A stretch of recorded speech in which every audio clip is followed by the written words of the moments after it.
네, 반갑습니다. 저도 기다리느라고 힘들더라고요. 아마 여러분들도 듣는 중간에 이제 아마 지금쯤 굉장히 지쳤을 거라 생각이 되고요. 이번 트랙의 마지막 세션이니까 조금만 힘을 더 내주시면 좋겠습니다. 오늘 지금 저한테 주어진 시간이 15분이니까 딱 15분 안에 마치도록 하겠습니다. 그래서 딱 30분 내에 끝내도록 하겠습니다. 오늘 제가 말씀드릴 내용은 국내 사례로 본 빅데이터 현황과 성공 전략인데, 뭐 간략하게 말씀드리면 결국 우리가 왜 빅데이터를 하고, 그리고 다른 애들은 어떻게 빅데이터를 해가지고 성공했는지 그런 것에 대한 사례를 소개해 드리는 것입니다. 사실 뭐 빅데이터에 대한 의문 많으시죠? 아직도 많을 거라고 생각하고 있습니다. 뭐 위에서는 시키는데 사실 우리 회사는 빅데이터 없는 것 같고, 아무리 뒤져봐도 이거 가지고 뭐 해야 될지 모르고 내 일거리는 늘어날 것 같고, 그래서 왜 빅데이터를 도입해야 되나 이런 고민들 아마 많이들 하실 거예요. 자, 근데 이제 저희가 요즘 한참 많이 얘기를 하고 있는 부분이, 사실 빅데이터에서 뭐 빅도 중요하고 데이터도 중요하지만 오히려 지금 시점에서는 데이터라는 관점을 먼저 좀 보시는 게 맞지 않는가라고 생각이 되고 있어요. 왜냐하면 우리가 빅을 하기 전에 이미 데이터부터도 우리가 다뤄본 적이 크게 없어요. 그렇다 보니까는 거기다 앞에 빅까지 붙여놓으니까 더 혼동스러운 거예요. 그러니까 아예 빅은 떼버리시고, 아예 그럼 우리가 가지고 있는 데이터, 우리가 지금까지 보지 못했던 데이터로 뭔가 할 수 있는 게 없을까라는 관점으로 좀 접근을 하시라는 것이고요. 뭐 그냥 간략하게 해외 사례는 한 가지만 보여드리도록 하겠습니다. 저희는 이제 데이터로 시작해서 데이터로 문제를 해결하라고 이렇게 접근을 해드리고 있는데, 뭐 까르띠에 매장에서 한 13만 불 어치의 어떤 도난 사건이 발생했어요. 근데 문제의 시작을 어떻게 봤냐면, 이 사고가 사실 한 곳에서만 발생한 것이 아니라 여러 군데서 발생했어요. 근데 만약에 우리가 이런 사고가 발생한 것에 대한 데이터를 서로 쉐어링을 안 하면 각 지역별로 그냥 알고 있겠죠. 근데 이런 데이터가 쉐어링이 되고, 문제가 뭔가 이런 강도가, 유사한 강도가 이런 패턴으로 발생하더라는 걸 디텍션 한 거죠. 즉 시작 자체도 일단 데이터로 시작을 했습니다. 이걸 어떻게 풀 것이냐, 뭐 기존 경찰 같으면 잠복 근무를 하겠죠. 다음은 어디쯤에 발생할 것 같으니까 그쪽에서 간든가, 또는 이제 물리적인 어떤 자취를 찾으려고 할 건데, 데이터로 문제를 푸는 건 뭐냐면 결국은 이런 자취에 있어 가지고 디지털적으로 이미 많이 남아 있다라는 거예요. 사실 뭐 이런 거는 좀 프라이버시의 이슈가 될 수도 있기도 한데, 여기 같은 경우에는 셀폰 데이터, 즉 전화 로그 데이터를 가지고 아까 발생한 13개 지역인가? 그 시간대에 그 지역에 있던 사람들을 가지고 다 매핑을 해본 거예요. 그럼 13개 다 똑같이 나오는 사람이 있을 거잖아요. 그놈이 범인이다. 사실 그렇게 해가지고 실제로 찾았어요. 그래서 통신 데이터를 가지고 실제로 디지털 트레인, 그러니까 디지털 발자취를 해가지고 문제를 해결한 것이죠. 그래서 이게 뭐 빅데이터인지 뭐 그냥 작은 데이터인지는 뭐 관심 없어요. 그냥 문제 자체의 시작도 데이터로 시작을 했고, 문제를 해결한 것도 데이터로 해결을 했다라는 것입니다. 그리고 요새 같은 경우에는 이제 우리의 발자취가 뭐 이런 전화 콜도 있지만 트위터도 날리시고 페이스북도 날리시고 이메일도 쓰시고 뭐 사진도 찍고 여러 가지 형태로 많이 남아 있어요. 이런 여러 가지 형태의 데이터가 궁극적으로 모여서 나라는 것을 아마 디지털적으로 표현을 해줄 거고, 이게 뭐 정부에서 쓰면 아까 그런 형태의 그런 활용이 될 거고, 기업에서 쓰면은 또 다른 형태의 활용도가 될 것입니다. 그래서 저러한 개별적인 데이터들을 개별적으로 쓸 것이 아니라 하나로 모아가지고 데이터 통합을 해서 거기에서 어떤 가치를 끌어내는 것이 어떻게 보면 빅데이터에서 뭐 예전과는 좀 다른 관점의 어프로치라고 보시면 되겠습니다.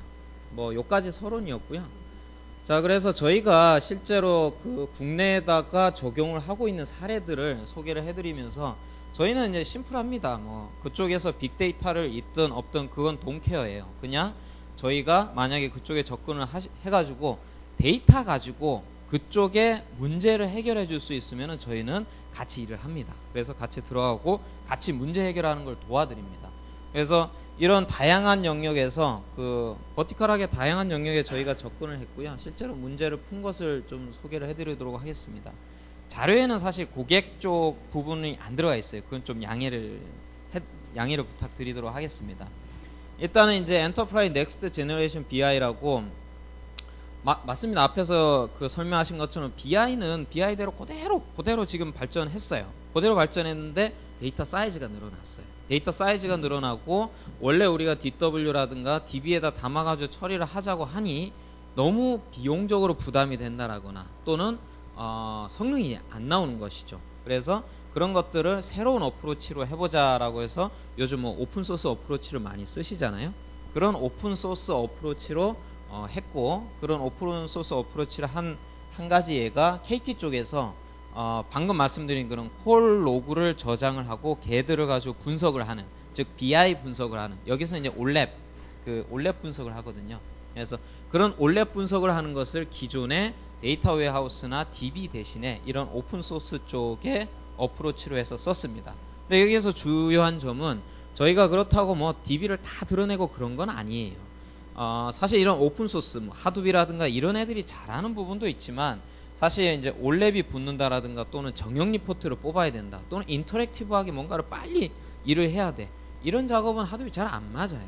그렇기 때문에 그런 부분에서는 DB를 같이 쓰고, 그리고 올랩은 이런 DB에 붙고 이쪽 오픈소스 쪽 빅데이터 플랫폼 쪽은 로우 데이터 저장하고 이런 로우 데이터를 한번 처리해주는 작업, 뭐 보통 1배치나 ETL이라고 많이 하죠. 그런 작업을 다 커버를 해주고 이렇게 나온 서머리 데이터는 저쪽 그 DB 쪽에 담아서 올랩은 그쪽에 어프로치를 하도록 했습니다. 그래서 저희가 이걸 뭐 넥스트 제너레이션 BI 또는 하이브리드 DW라고 그렇게 부르고 있습니다.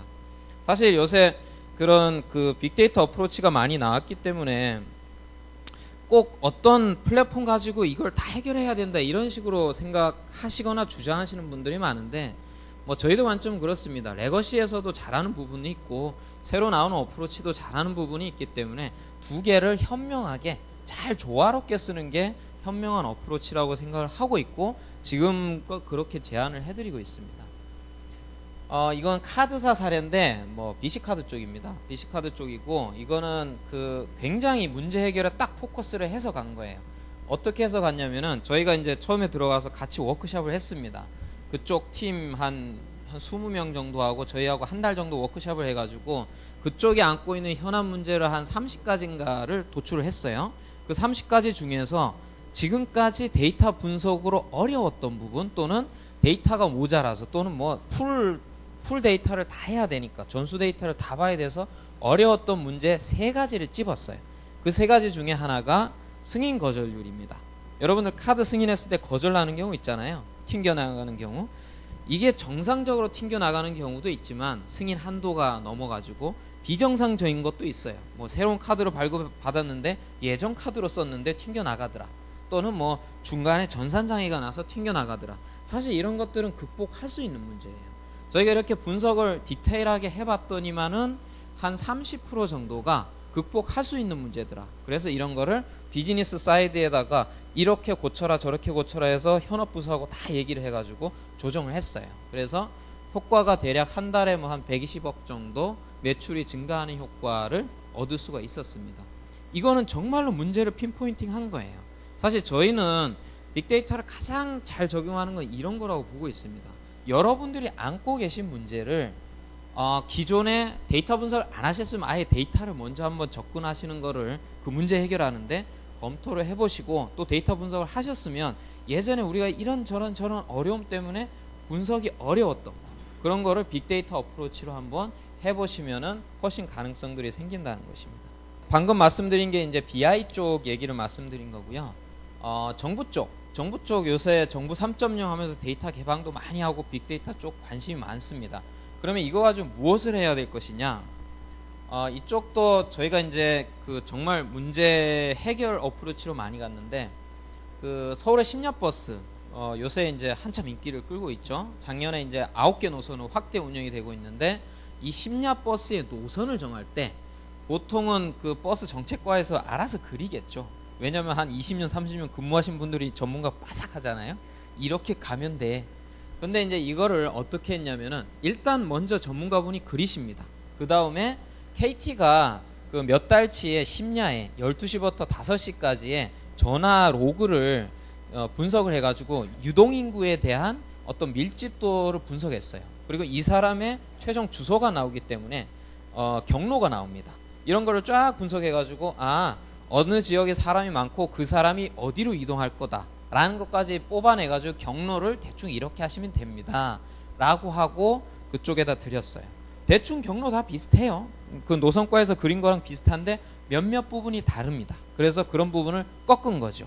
그래서 꺾어가지고 했더니만은 굉장히 효과가 좋더라 이런 얘기를 하고 있습니다. 이거 문제 딱 짚고 그 문제에다가 데이터를 어떻게 접목할까. 그리고 한 가지 또 중요한 점은 민간의 데이터를 관이 해결해야 되는 문제, 공공의 문제에 적용했다는 거예요. 이런 부분이 어떻게 보면 민과 관이 같이 협력할 수 있는 굉장히 중요한 포인트라고 보고 있습니다. 그리고 저희가 이제 안행부의 그 통합전산센터에 저희가 이 빅데이터 플랫폼을 구축해 드리고 있는데 여기도 재밌습니다. 이제 이쪽에 이제 정부의 모든 기관들이 다 그 전산 시스템 이쪽에서 쓰기 때문에 향후에 이제 빅데이터 플랫폼을 이 기반으로 아마 쓰게 될 가능성이 크고요. 여기서도 플랫폼 구축해드리면서 뭐 데이터 분석도 좀 해드렸어요. 그래서 여기서 이제 자살 예방에 대한 데이터 분석을 해드렸고 이런 게 이제 소방방재청이나 119 전화 콜로잖아요. 그 콜을 분석을 해보면은 자살에 대한 징조를 알 수가 있어요.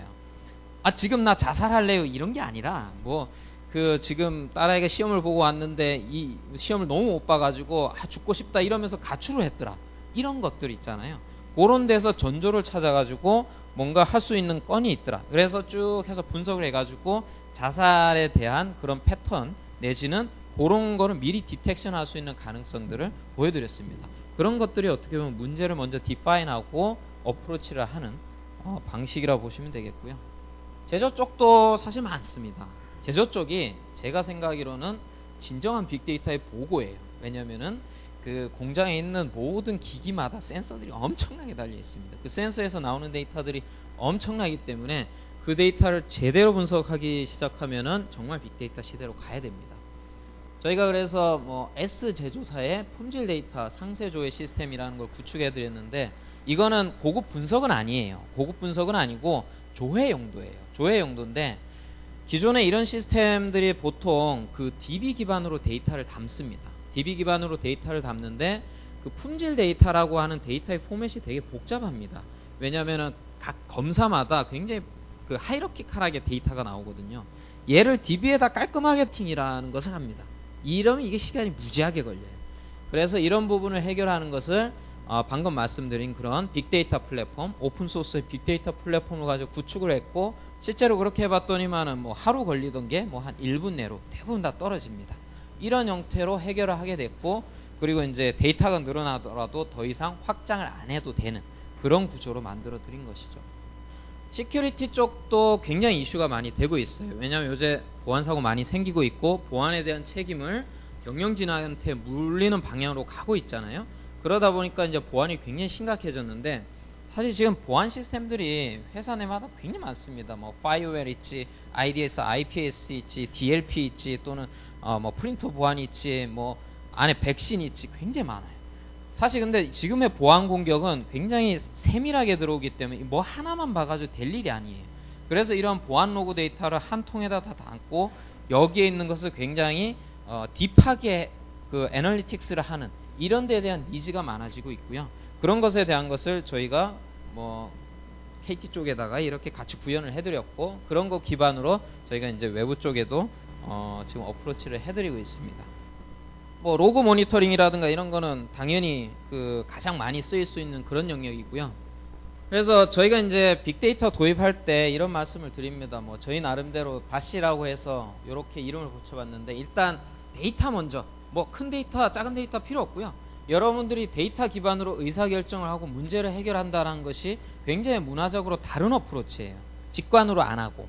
그래서 그런 어프로치에 한번 집중을 해보시고 그리고 실행이 중심이 돼야 됩니다. 지금까지 분석이 욕을 많이 얻어먹은 게 분석한 다음에 쓴 일이 없으니까 분석을 했는데 그래 뭐 그런데 어쩌라고 뭐 이런 거 그래서 욕을 얻어먹은 경우가 많아요. 그래서 항상 할 때는 실행 중심으로 가야 된다. 그건 뭐냐면은 현업하고 같이 하셔야 돼요. 현업 사업부하고 IT 부서하고 같이 해가지고 분석을 해서 나중에 실행은 어떻게 하자 이까지 가야 됩니다. 그렇게 해야 진정한 결과를 얻는다는 것이고 그리고 기업 문화 자체가 데이터 중심으로 바뀌셔야 되고요. 데이터 중심으로 바뀐다는 것은 직관이나 경험에 의지하는 것보다는 어떤 보고를 할 때 있어 가지고 또 데이터 가지고 보고를 하는 것이죠. 데이터를 봤을 때 이건 반박할 수 없는 이런 근거가 있습니다. 이런 식으로 가는 문화로 바뀌어야 된다는 것입니다.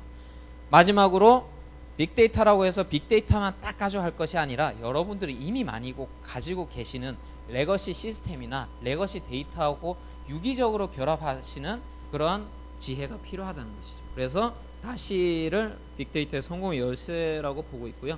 저런 것들을 단기간에 어렵습니다. 여러분들 시간을 좀 들여가면서 계속 쌓아가다 보면 언젠가는 큰 성과를 얻게 되실 거라고 확신합니다.